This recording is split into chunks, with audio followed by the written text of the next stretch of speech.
Good morning, YouTubers. It's John Gilkison, Aero Stealth here. It is Thanksgiving Day. That is Thursday, November 23rd, 2023.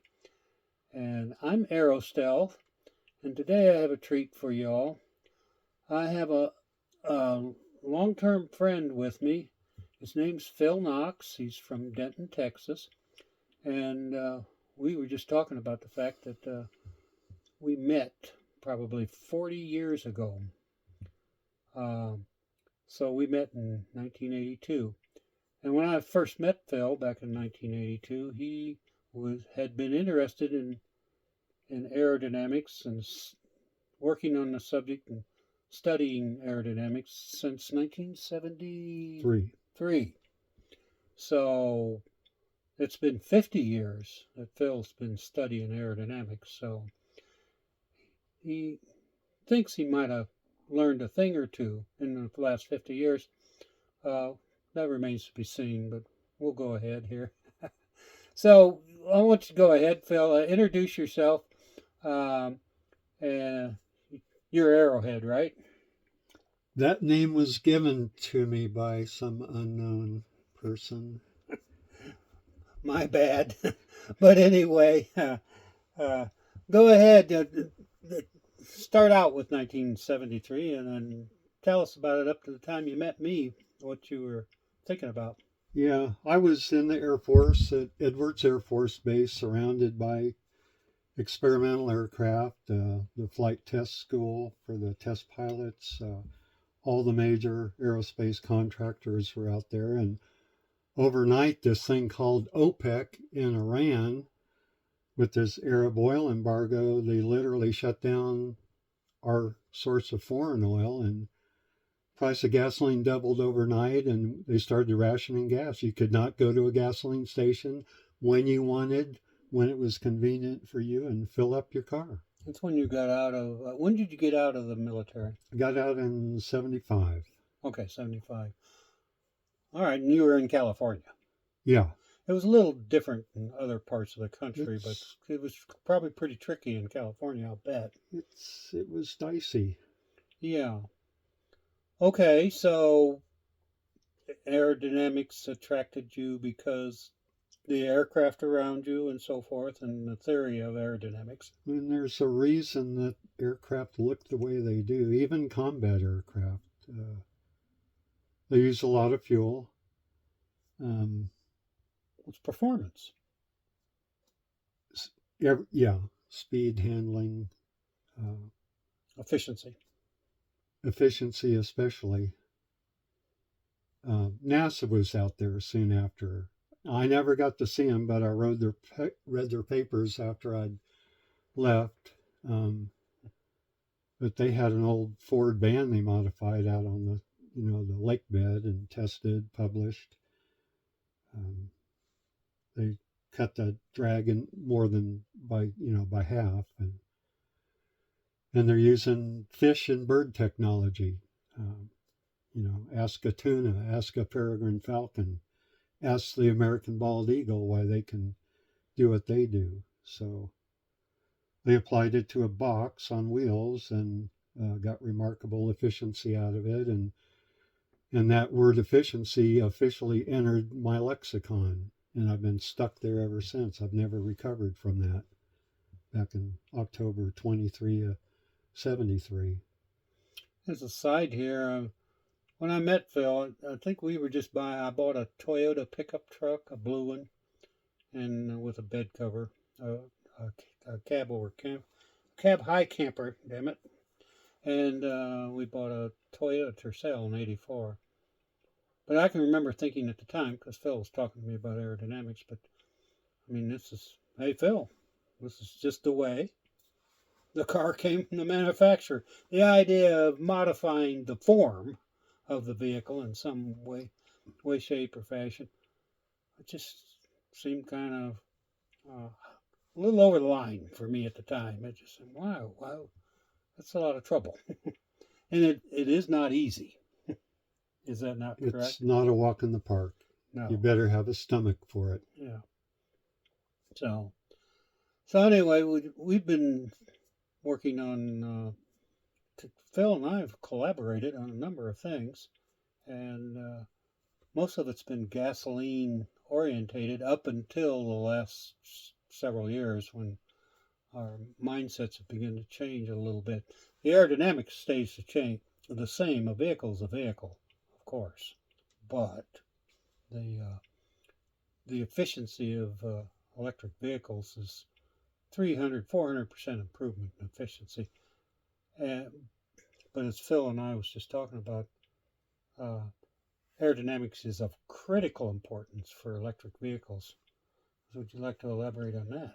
Yeah, I think everyone by now has figured out that the power density in the best battery pack today pales in comparison to what you can pack at, in a gallon of gas or diesel.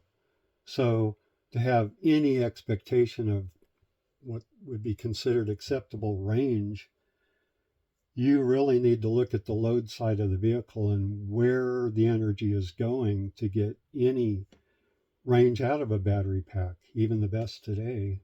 Well, you'll get range out of it. I think my Chevrolet Bolt EV is a really good example of this.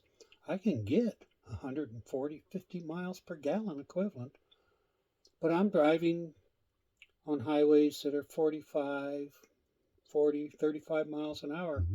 I'm going to get all that routinely. It's not a problem. As soon as I get out there on the interstate and I'm doing 65 or 70, forget about it. I'm below 120, 110 miles per gallon. I'm in that range.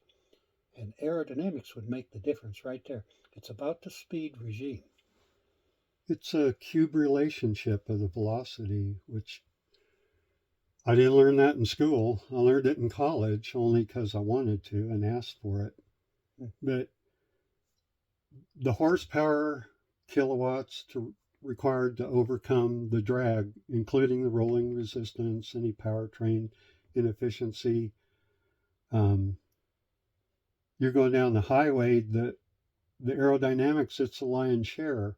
And consider that if you double your speed, let's say you went from 35 to 70 mile per hour, the power required to overcome the aero drag, you're hitting twice as much air, you're hitting it twice as hard, and you're hitting it twice as often.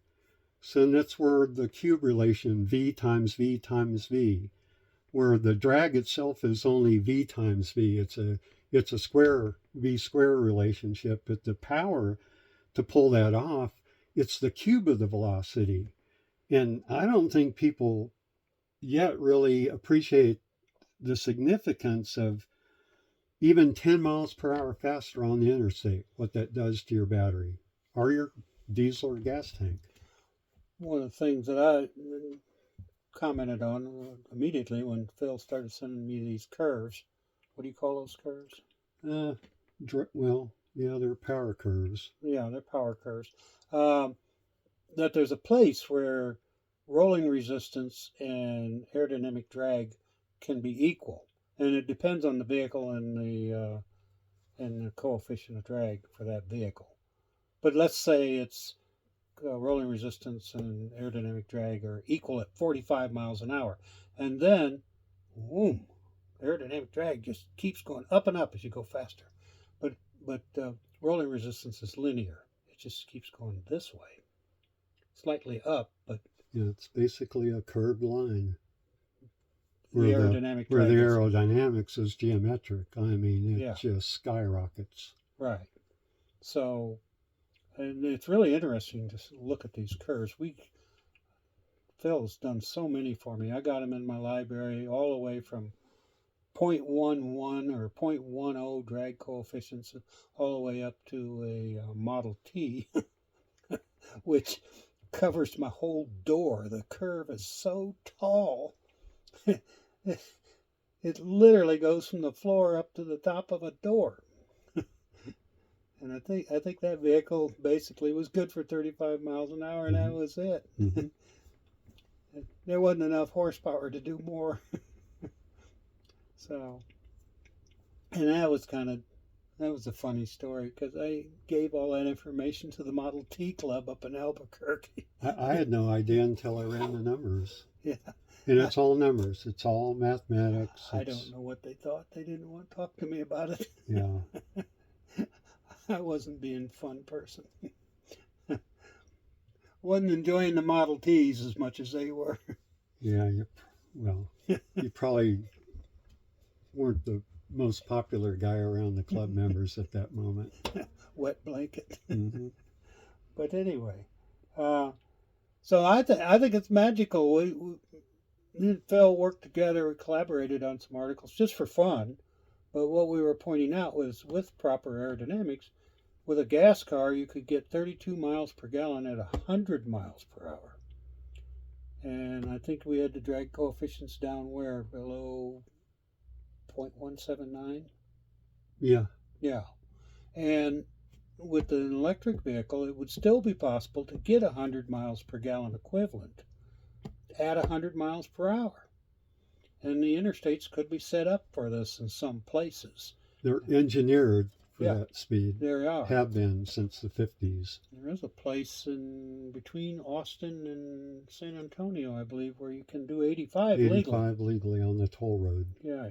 And so that means they're driving 90. A lot of people are. Mm-hmm. I can be out here, and I have it happen all the time. I'm driving my EV down the interstate, and I'm doing, you notice the time right there. That's we gotta watch that. Mm-hmm. It's I like showing them my fingerprints. There they are. They've got you now. Yeah, they'll track me down now. I'll be doing 70, 75 miles per hour in my EV down the interstate, and I'm getting 115 miles per gallon, let's say. And I got people blasting around me, in a big old truck with an open bed, and they're doing 85.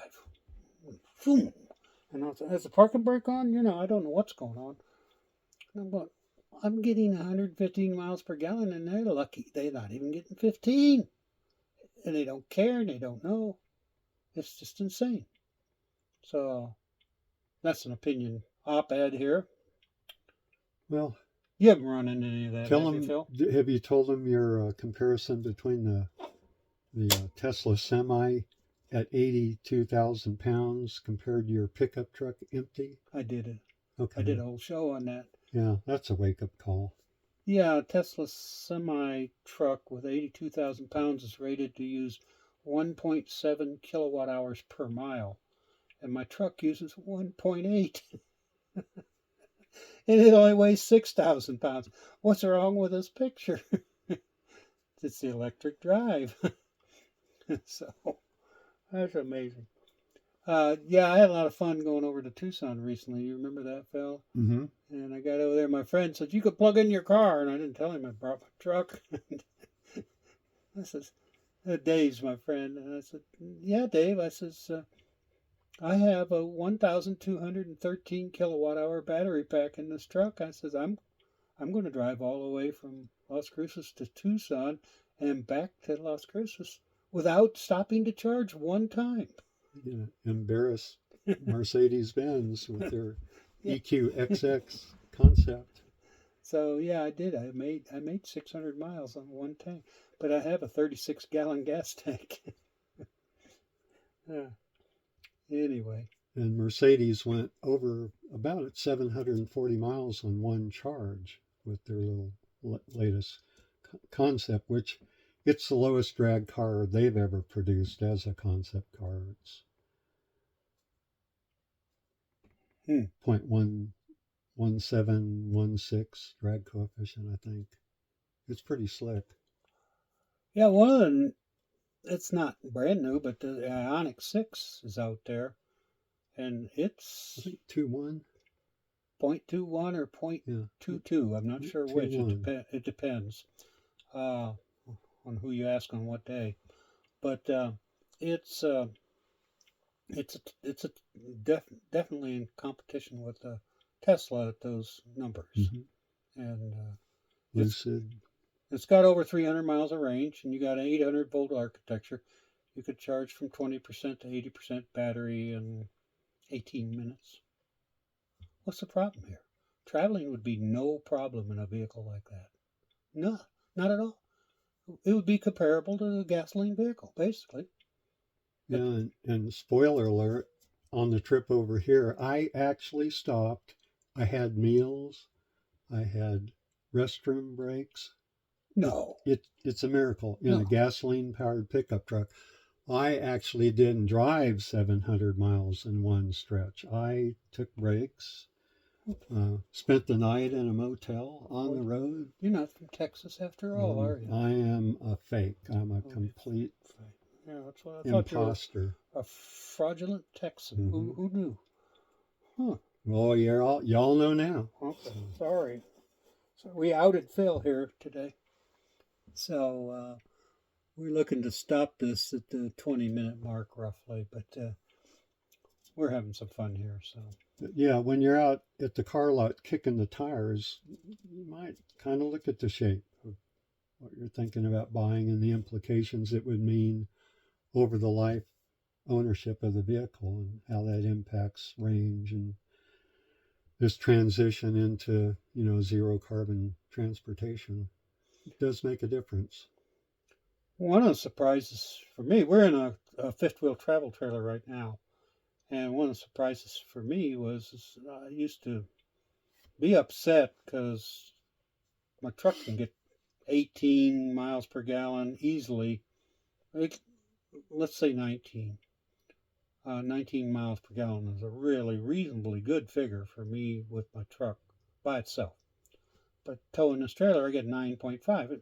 That's exactly 50%. When I started looking at the numbers on that, I knew the coefficient of drag of the truck and everything. And I said, well, CD8, it matters because when I'm towing the trailer, it's got 100 square feet of frontal area, not 36 square feet of frontal area like the truck has. And yet it only cuts it in half. Well, what's going on here? Wait a minute. That ain't right. It ought to be 3 times worse. you know, you would think. It's contextual. It's contextual. And it turns out that the coefficient of drag of my truck, I think from manufacturer, was 0.4 or something. 402, I think. 4.402. And with a bed cover, I'm doing better than that. But turns out the coefficient of drag of the truck trailer combination, which is one thing, that's all the air sees. Doesn't see it as two things. It's not a human being. It doesn't say, oh, there's a truck, there's a trailer. It says that's one shape moving through the air. Singularity. It's a singularity. And there it was. And I had a drag coefficient like 0.29.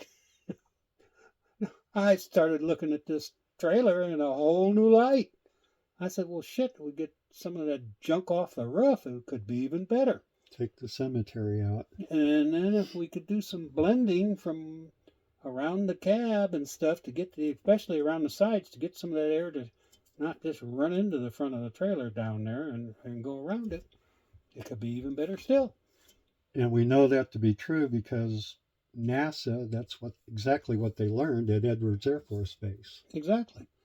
And we've known it since 1980. So it's off-the-shelf technology. It's another thing could be aerodynamic fencing along the sides. A boat tail at the rear. Mm-hmm. That could be. Next thing you know, you'd be towing this damn trailer and it would be getting like 13 miles per gallon instead of 9.5 or 12. Which is a coup. Which would be a real coup. So, I think I was telling Phil, I've been really frustrated with people recently because of all the talk about trailers and towing trailers and electric vehicles and how all trailer towing cuts the range in half and electric vehicles are no-go for towing. Well, they never even consider the idea that maybe trailers are not aerodynamic and they could be made a lot better. And all of a sudden you could take a Ford Lightning pickup truck and tow a trailer and not have the range cut in half. You might get 60-70% of your range. Whoa, you'll get 100% with this Airship 1 when it comes out. Yeah. But that goes beyond just aerodynamics. It's part of the equation, but they've got all the parlor tricks on that baby. Well, yeah, the whole trailer is lowered down to the height of the tow vehicle. It's got its own battery. It's got its own electric powertrain. It literally pushes itself along. And if you got 300-mile range in your Ford Lightning, you're going to get 300 miles range in your Ford Lightning pulling that trailer. Yeah. But you need to check that out to understand why that's going to happen. But aerodynamics is part of the equation. So this whole thing, electric vehicles are not only disrupting the whole internal combustion engine world, but it's got to disrupt the whole trailer world too. It's a disruptor, Yeah, big time. and it's happening. So we're going over 20 minutes here, so we're going to cut it off here. But I think that's a really good message that electric vehicle technology is a total disruptor, not only of crude oil, but it's going to be for internal combustion engines and all the paraphernalia that goes with it, which it needs to be reconsidered. It really does. You think? Absolutely. Well, we're going to sign out. Aero Stealth signing out here. Arrowhead signing off too. Good to visit with you all. Hope you had a good holiday, and we'll see you down the road. Yeah. Happy Turkey Day. Bye-bye.